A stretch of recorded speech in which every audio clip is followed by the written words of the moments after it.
Well, what brought down a small plane as it was taking off from Kansas City's downtown airport? The NTSB is on the scene right now working to answer that question. Killed in that crash was a couple with ties to Kansas City. And today, Amy Hawley spoke with pilots about how dangerous it can be flying in and out of the urban airport. Amy. Well, we have learned that Diana and John Lalo of Youngstown, Ohio, died in that plane crash about 2:45 here at the downtown airport upon takeoff. They own McRoyal Industries there and had a daughter living here. They were flying due south down that runway that you're looking at and crash landed at the levee just before the river.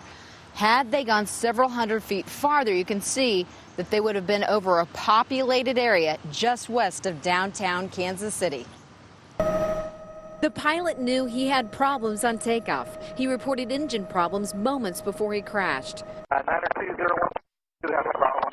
Today, the NTSB spent all day sifting through the wreckage, searching for clues as to what brought the plane down in between the levee and the river just past the downtown airport's runway. All right, flaps are set.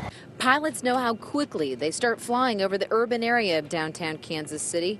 You can see that here. It's why pilot Ryan Westward starts mapping out an emergency flight path immediately. You do have options. If I always have in the back of my head, if I'm leaving off of 19 here and I lose an engine, I'm instantly going to start thinking of I-70. You know, you can use a highway as a runway. He says the airport provides several options to avoid crashing into people or places below. The airport owns a lot of farmland around its perimeter. You know, the river is even an option. He says the pilot yesterday was doing what all pilots are taught to do in an emergency, get back to the airport. He says the pilot may have been trying to execute what's called an impossible turn, a 180-degree turn at low altitude.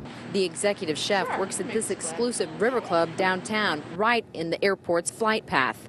The club overlooks the airport and members can see each flight outside of the windows. It's just sort of representational of business coming and going into the city, which is part of what the club's about.